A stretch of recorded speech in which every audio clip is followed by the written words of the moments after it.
Hey, it's Sarah Larby Hi, this is Aisha Govani.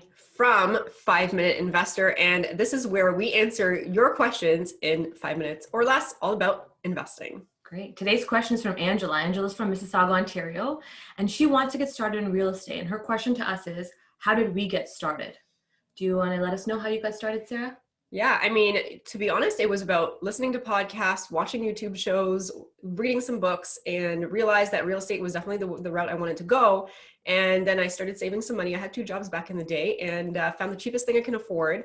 And from there, I actually just did a regular buy and hold. So I put 20% down, got regular bank financing, and my sister-in-law was actually our first tenant. So I didn't even really know what we were doing, but I just knew that I had to take that step forward. And it was ultimately it was a buy and hold.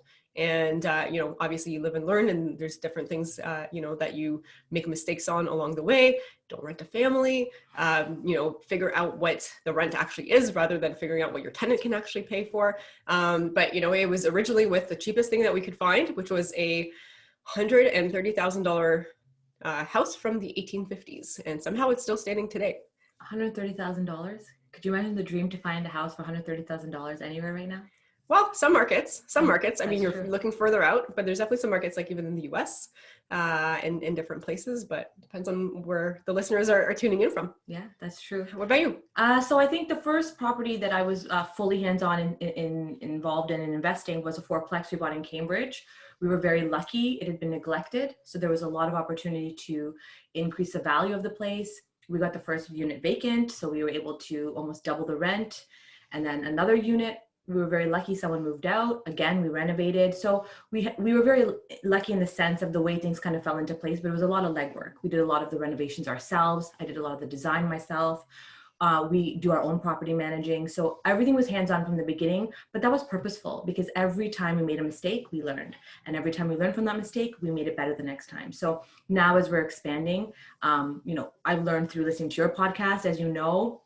I listen to podcasts all the time, YouTube shows. I do a lot of reading and networking and talking to other investors and just figuring out what's the best strategy, what's working now, what's new, where are the best places to invest, and doing that research. And it takes a lot of time. Like you were working your full-time job, then you were coming home and doing your learning and doing your work. And I think in the back end of things, when people look at your success now, that's hard to see, right? We see someone who is now well established in the investment world, and we don't see the ladders you climbed and the trenches you went through to get where you are. So I think as a new investor, Angela, it's important to pay attention to how to learn, how to get that knowledge, and just keep grinding. Keep grinding, and you grinded for many years while you worked your full-time job. And there's something to be said about that. It takes integrity and grit.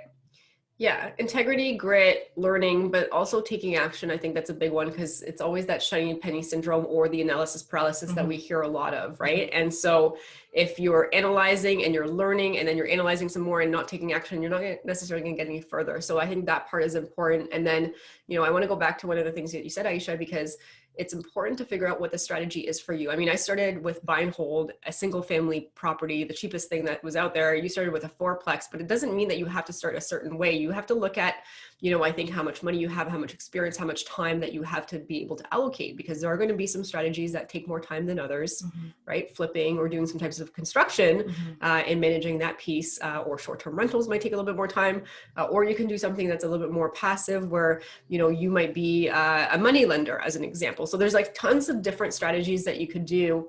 And you have to figure out like what your goals are, your cash flow goal, your time horizon, and all of that stuff. And it does take some time, because I'll tell you, when I first got started, I literally just thought there was like flippers that you see on TV, because we all watch those shows, right, on HGTV, or landlords that you hear on the news, and they're usually not for good things. So I really only thought that there were those two options, but there's a ton of real estate investing strategies. So I would say, pick one, find a market that you like, find a second market that you like, start looking at those, learn along the way, but don't forget to take action. That's right.